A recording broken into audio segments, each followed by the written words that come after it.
Hello प्यारे बच्चों, नमस्कार। आइए, एक बहुत ही महत्वपूर्ण टॉपिक है मानव पाचन तंत्र। जैसा आप थंबनेल पे देख रहे हो, ये बोर्ड परीक्षा में ये क्वेश्चन या मानव हृदय, इन दोनों में से क्वेश्चन हर बार आता है और बड़े नंबर में आता है। इसीलिए आज हम मानव पाचन तंत्र पढ़ने वाले हैं और बहुत ही सरल भाषा में मैं इसको बताने वाला हूँ।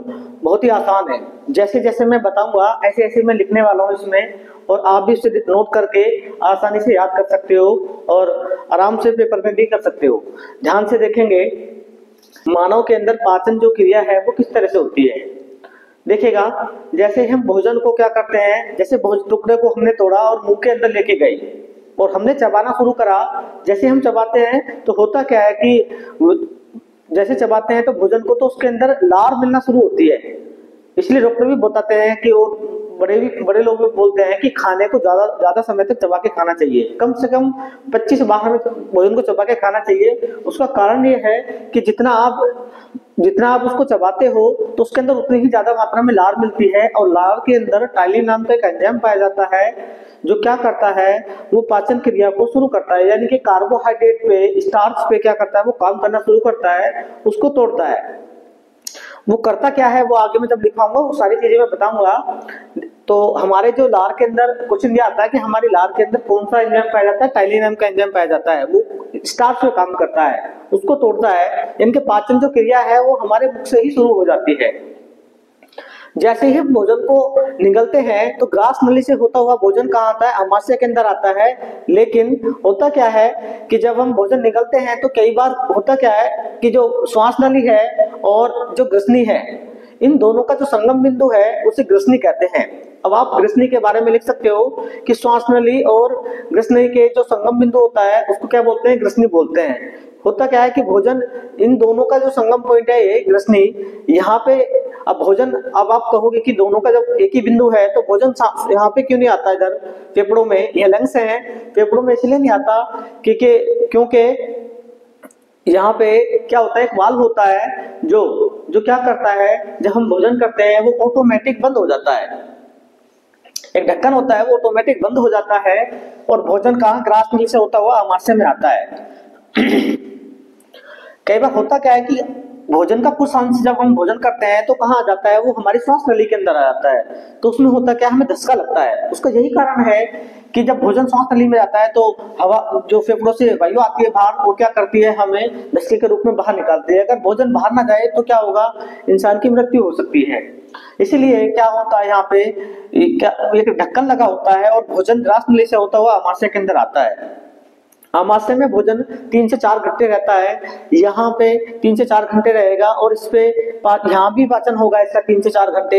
तो होता क्या है, यहाँ पे भी इसकी दीवारों से 3 एंजाइम निकलते हैं जो भोजन पे काम करते हैं, इनके पाचन क्रिया पे काम करते हैं, भोजन को पचाते हैं और यहाँ से भोजन लेई के रूप में हो जाता है। जैसे दही होती है उस रूप में हो जाता है और कहाँ से, ग्रहणी से होते हुए कहाँ जाता है, छोटी आंत में जाता है। छोटी आंत में आने के बाद भोजन का पूर्ण पाचन होता है। छोटी आंत की दीवारों से भी कई एंजाइम निकलते हैं जो इस पे पाचन, जो भोजन पे जो है वो काम करते हैं इसको पचाने का, और यहाँ पे पूर्ण पाचन होता है। तो क्वेश्चन आता है कि पूर्ण पाचन क्रिया कहाँ होती है, छोटी आंत में होती है। अब जो बचा हुआ भाग है वो कहाँ चला जाता है, बड़ी आंत में चला जाता है। तो बड़ी आंत में पाचन नहीं होता है। तो बड़ी आंत में होता क्या है, बड़ी आंत के अंदर जल का अवशोषण और जो खनिज लवण है, इन दोनों का, जल और खनिज लवण, इन दोनों का जो भाग बचा होता है उसको क्या कर लेती है, बड़ी आंत अवशोषित कर लेती है और बचा हुआ भाग बड़ी आंत से होते हुए मलाशय से बाहर निकल जाता है। आइए इसी के बारे में ध्यान से देखेंगे। तो अभी थोड़ा एक चीज और मैं बताता हूँ आपको, देखिएगा यहाँ जो यकृत होता है ना, यकृत क्या करता है, यकृत के बारे में मैं आपको अलग वीडियो में बताऊंगा। यकृत क्या करता है, देखो क्वेश्चन ये आता है कि पित्तरस का निर्माण कहाँ होता है, तो आप लगाओगे पित्ताशय। पित्ताशय नहीं होता, ऑप्शन में आपको पित्ताशय भी मिलेगा लेकिन पित्ताशय नहीं होता है। तो ये जो यकृत का जो पित्तरस का जो निर्माण है वो यकृत में होता है। पित्ताशय में क्या होता है, वो इकट्ठा होता है। गॉल ब्लैडर में क्या होता है, इकट्ठा होता है। निर्माण कहाँ होता है यकृत, इसका पित्ताशय का, पित्तरस का निर्माण यकृत करता है, लेकिन इकट्ठा कहाँ होता है, वो पित्ताशय में होता है। ये सारी चीजें जब मैं यकृत आपको पढ़ाऊंगा उसके बारे में लिखाऊंगा, देखिएगा। अब मैं इसके बारे में आपको लिखवाता हूँ और उसके बारे में फिर साथ के साथ समझाता हूँ। आइएगा अब इसके बारे में हम जानेंगे। जो हमने देखा है चित्र में मैं समझाया है, अब मैंने सारा वो ही सारी चीजें इसमें लिखी हैं, इसी के बारे में मैं बताने जा रहा हूँ। ध्यान से देखिएगा। मानव शरीर का वह अंग तंत्र जिसमें जटिल भोज्य पदार्थ सरल अवशोषण के लिए उपयुक्त पदार्थ में बदल जाता है, पाचन तंत्र कहलाता है। होता क्या है, जो हम भोजन करते हैं उसमें जो कार्बोहाइड्रेट होता है, विटामिन होती है और वसा होती है उसके अंदर, ये सारी चीजें क्या होती हैं, जटिल रूप में होती है और इन्हें छोटे छोटे टुकड़ों में तोड़ने का काम कौन करता है, तो वो कौन करता है, एंजाइम करता है। तो पाचन क्रिया में जो मुख्य भूमिका होती है वो किसकी होती है, एंजाइम्स की होती है। अगर एंजाइम्स नहीं है तो क्या होगा, आपका भोजन का पाचन नहीं होगा। तो मुख्य भूमिका होती है एंजाइम्स की। तो इसमें जो जटिल भोज्य पदार्थ होते हैं उनको छोटे छोटे टुकड़ों में तोड़ता है, जिससे पाचन क्रिया, जिससे भोजन का पाचन बहुत सरल तरीके से होता है। तो होता क्या है, इसमें जो जटिल भोज्य पदार्थ है मैंने बताया था। आगे देखिएगा, आगे बात करते हैं आहार नाल की। देखो मैंने बताया था जो पाचन क्रिया है वो हमारे मुख से ही शुरू हो जाती है। मुख से लेके और छोटी आंत तक, बड़ी आंत तक क्या होता है, ये सारा भाग क्या कहलाता है, ये आहार नाल कहलाता है। और ये जो आहार नाल है ये 8 से 10 मीटर लंबी होती है। जैसे इसमें लिखा हुआ है, मनुष्य की आहार नाल 8 से 10 मीटर लंबी होती है। विभिन्न भागों में इसका व्यास अलग अलग होता है। विभिन्न भागों में इसका व्यास अलग अलग होता है, जहाँ से मुख से ही, जिनके मुख गुहा आती है, इसके अंदर मुख गुहा से लेके और बड़ी आंत तक, इन जो अलग अलग भाग हैं उनका व्यास जो है ना वो अलग अलग होता है। जैसे मैं बात करता हूँ मुख गुहा की, ग्रासनली है, ग्रसनी है, ग्रासनली हो गई है, आमाशय हो गया है, छोटी आंत है, बड़ी आंत है। तो इन सब का जो साइज है, जो कह सकते हैं इनकी लंबाई है, वो अलग अलग होती है। ध्यान से देखेंगे। अब बात करता हूं मैं, देखो आहार नाल, मनुष्य की आहार नाल 8 से 10 मीटर लंबी होती है, जिसमें विभिन्न भागों में इसका व्यास अलग अलग होता है। आहार नाल को निम्नलिखित भागों में बांटा गया है। इसके बहुत सारे भाग हैं, मैंने बताया था बहुत सारे भाग है। मुख गुहा है, ग्रसनी है, ग्रासनली है, आमाशय है, छोटी आंत है, बड़ी आंत है।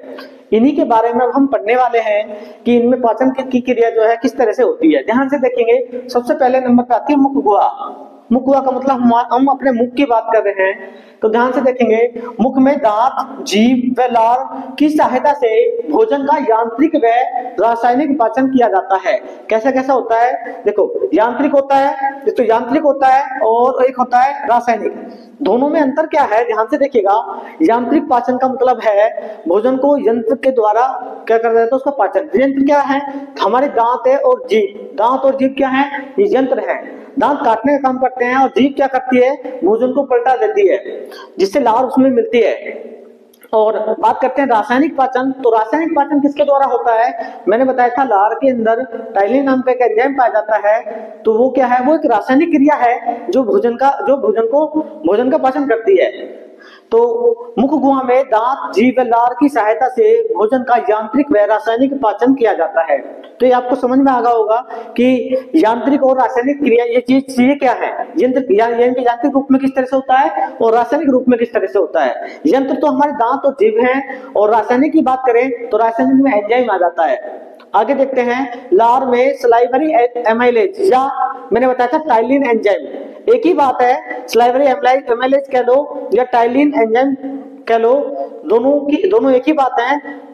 लार में सलाइवरी एंजाइम व टाइलिन एंजाइम पाया जाता है जो भोजन में उपस्थित स्टार्च किसको बोलते हैं, कार्बोहाइड्रेट को बोलते हैं, स्टार्च का पाचन करता है।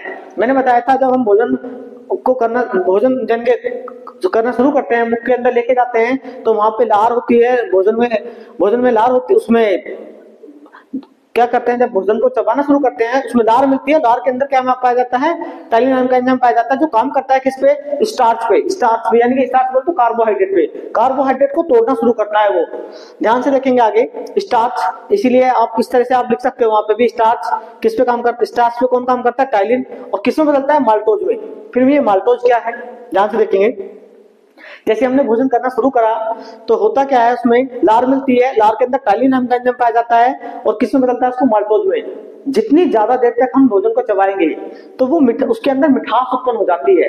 उसका कारण ये है कि जितना ज्यादा भोजन के अंदर लार मिलेगी और उसको जितना वो बारीक करेगी तो किसमें बदल जाता है, वो माल्टोज में बदल देती है। लार किसको बदल देती है, कार्बोहाइड्रेट को किसमें बदल देती है, माल्टोज में बदल देती है। आगे देखेंगे, लार में लाइसोजाइम एंजाइम भी उपस्थित होता है। कौन सा एंजाइम, ध्यान से देखेंगे, लाइसोजाइम इंपोर्टेंट है, पूछ सकता है आपसे विकल्प में कि लार में लाइसोजाइम एंजाइम भी उपस्थित होता है जो बैक्टीरिया को नष्ट करता है। देखिएगा ये बैक्टीरिया को कैसे नष्ट करता है। कई बार होता क्या है कि हम बिना हाथ धोए खाना खा लेते हैं तो उसके अंदर जो बैड बैक्टीरिया है वो भोजन के अंदर आएगा। अब भोजन के अंदर आएगा तो आपको नुकसान पहुंचाएगा। तो लार के जैसे आपने भोजन को मुंह के अंदर लिया, आपने चबाना शुरू करा तो उसके अंदर लार होती है, लार में टाइलिन नाम का एंजाइम भी पाया जाता है जो भोजन को पचाता है। उसी के अंदर लाइसोजाइम एंजाइम भी पाया जाता है जो क्या करता है, जो आपने गंदे हाथों से खाना खाया है, जो बैक्टीरिया आपके हाथों से आए हैं मुंह के अंदर, वो क्या करता है, उनको नष्ट कर देता है, जिससे आपको हमें हानि नहीं होती है। लेकिन जो कुछ बैक्टीरिया बच जाते हैं वो जाते हैं आमाशय के अंदर, मैं आगे बताऊंगा। वो बचे कुछ वहां पे मरते हैं, वो कौन करता है वो आगे बताया जाएगा। नंबर देखिएगा, मैंने मुख गुहा की बात करी है, मुख गुहा में क्या क्या होता है। अब बात करते हैं ग्रसनी की। ग्रसनी मैंने आपको बताया है कि श्वास नली और ग्रास नली, श्वास नली और ग्रास नली मैंने बताया था आपको। श्वास नली आती है और एक होती है ग्रास नली होती है। इन दोनों का जो संगम बिंदु होता है, दोनों का जो संगम बिंदु है ये, इसको ग्रसनी कहते हैं। तो आप इसकी परिभाषा लिख सकते हो, लिखना जरूरी भी नहीं है, इसमें ध्यान से देखेंगे तो श्वास नली और ग्रसनी के, श्वास नली और ग्रास नली के संगम बिंदु को ग्रसनी कहते हैं, लिख सकते हो। इसको मैंने लिखा नहीं है। आगे देखेंगे नंबर 2 पे, मैंने नंबर 3 पे क्या है, ग्रास नली है। तो ग्रास नली के बारे में देखेंगे। देखिएगा ध्यान से, ग्रास नली में क्या लिखा हुआ है, इसकी लंबाई 25 सेंटीमीटर होती है और श्वास नली के नीचे स्थित होती है। ये क्या होती है, जो श्वास नली होती है उसके नीचे स्थित होती है। यह डायफ्राम को भेदकर, डायफ्राम जो लंग्स है हमारे, उनको उसके नीचे, उसको भेदकर उदर गुहा में स्थित आमाशय में खुलती है। जो ग्रास नली है, मैंने बताया था चित्र में भी कि ग्रास नली से होता हुआ भोजन कहाँ जाता है, आमाशय के अंदर जाता है। और यहाँ से क्वेश्चन पूछा जाता है कि ग्रास नली के अंदर पाचन क्रिया होती है या नहीं होती है। ग्रास नली में पाचन क्रिया नहीं होती है क्योंकि इसके अंदर कोई भी पाचक एंजाइम नहीं पाया जाता। इसके अंदर ये कौन सी गति होती है, तो कर्माकुंचन गति के द्वारा भोजन कहाँ पहुंचता है, आमाशय में पहुंचता है। अब आगे देखेंगे कि देखिएगा ग्रास नली ये कंप्लीट हो गई है। सबसे बड़ी बात मैंने लिखा भी है इसमें, देखिए यह कोई एंजाइम स्रावित नहीं करती है। ये क्वेश्चन आता है, बहुविकल्प में पूछता है, जो आपके एमसीक्यू आएंगे 20 नंबर में, उसमें पूछा जाएगा। इसलिए इंपॉर्टेंट है, हर पॉइंट ध्यान से करना है नोट। जो मैंने लिखा है इसमें बहुत सरल तरीके से मैंने लिखा है, आप भी इस तरीके से करोगे। आगे देखेंगे नंबर 3 हो गया है। अब आगे बात करते हैं आमाशय और आमाशय जठरस की। आइए देखते हैं। देखिएगा पहले आप इसको नोट करेंगे और इससे आगे मैं आपको लिखवाता हूं। आइए अब आगे देखते हैं इसमें। देखिएगा नंबर 4 पे क्या है, आमाशय। आमाशय के बारे में बात करते हैं हम। आमाशय में पाचन, गर्चिका से भोजन आमाशय में पहुंचता है। गर्चिका से होता हुआ भोजन कहाँ पहुंचता है, आमाशय में पहुंचता है। जो जे आकार की थैलेनुमा संरचना होती है, जे आकार की होती है, कैसी होती है, थैले की नुमा, थैले के समान होती है। देखो मैंने ये बनाया हुआ चित्र, ये जे आकार की थैलेनुमा संरचना है।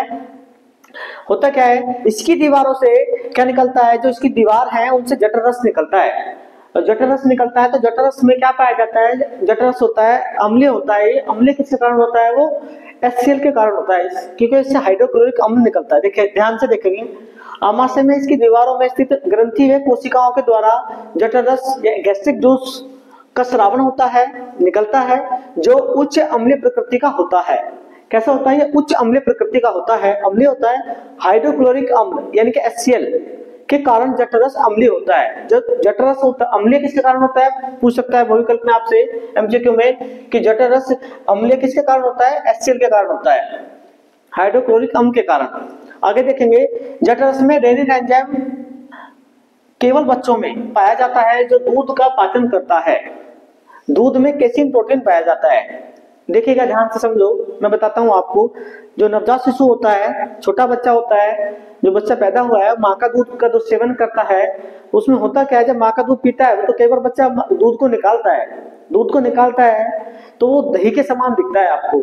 जब कहते हैं कि बच्चे ने दूध डाल दिया है तो कैसा दिखता है, वो दूध फटा फटा सा दिखता है। उसका कारण क्या है कि छोटे बच्चों में दूध, देखो दूध में केसिन प्रोटीन पाया जाता है, दूध के अंदर क्या पाया जाता है, केसिन प्रोटीन पाया जाता है। और बच्चों के अंदर, केवल बच्चों में रेनिन एंजाइम होता है जो उस केसिन प्रोटीन को किस में बदलता है, वो पैराकैसिनेट में बदलता है।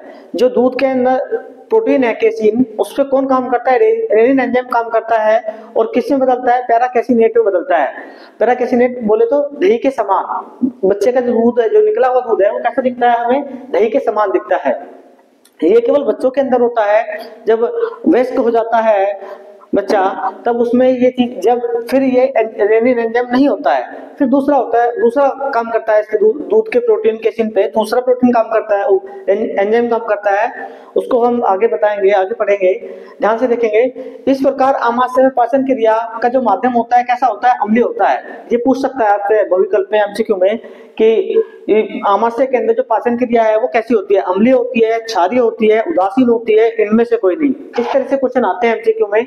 इससे 2 या 3 क्वेश्चन एमसीक्यू में जरूर आपको देखने को मिलेंगे। बहुत ध्यान से करना है, इसको पढ़ना है, लिखना है इसको, और आपके आसानी से याद हो जाएगा ये। आगे बात करता हूं मैं, देखिएगा आमाशय में 3 से 4 घंटे भोजन रहता है और वहां पाचन क्रिया होती है, वहां पे भी फंसता है वो, और वहां लई के रूप में, एक लई के रूप में हो जाता है वहां पे भोजन। और फिर कहाँ आता है वो छोटी आंत में आता है। तो छोटी आंत में होता है, देखो ये आहार नाल का सबसे लंबा भाग है जिसकी लंबाई 6 से 7 मीटर तक होती है। देखिएगा जो हमारी आहार नाल है उसका सबसे बड़ा भाग कौन सा होता है, ऐसे क्वेश्चन आता है कि आहार नाल का सबसे बड़ा भाग कौन सा है, छोटी आंत है, आमाशय है, बड़ी आंत है, या इनमें से कोई नहीं। तो जब बात करते हैं सबसे बड़ा भाग, तो हमें बड़ी आंत दिखाई देता है कि बड़ी है, तो हम बड़ी पे लगा दें, और बड़ी पे लगा के भी आता है बच्चा, लेकिन बड़ी नहीं है, बड़ी आंत नहीं है। क्योंकि देखो हमारी जो आहार नाल है सबसे उसका बड़ा भाग कौन सा होता है, सबसे बड़ा भाग छोटी आंत होती है। और ये एक क्वेश्चन और आता है कि जो भोजन का पूर्ण पाचन कहाँ होता है, भोजन का पूर्ण पाचन कहाँ होता है, वो छोटी आंत में होता है। ये इस तरह से भी क्वेश्चन पूछा गया है, तो आपको इस चीज का ध्यान रखना है। देखिएगा ये आहार नाल का सबसे लंबा भाग है जिसकी लंबाई 6 से 7 मीटर तक होती है, जहां भोजन का पाचन एवं अवशोषण दोनों ही होते हैं, पाचन भी होता है और अवशोषण भी होता है। अवशोषण होता है, वक्त होती है ड्यूडिनम, जेजुनम, इलियम, इसके 3 भाग होते हैं। देखिएगा अवशोषण किस तरह से होता है, जो हमारी आंतें हैं उस तरह से संकुचन करती रहती हैं। जो भी हमने खाया वो सारा हमारी आंतों में आता है, और आंतों में आने के बाद उसके अंदर पोषक तत्व हैं, आंतें क्या करती है, उनको एब्जॉर्ब कर लेती हैं, अपने अंदर सोख लेती हैं, और वो सारा कहाँ, रक्त में चला जाते हैं वो सारे पोषक तत्व। और रक्त क्या करता है, शरीर के सभी अंगों को क्या करता है, सभी अंगों को भेजता है, वो जिस अंग को जो पोषक तत्व चाहिए वो सप्लाई करता है।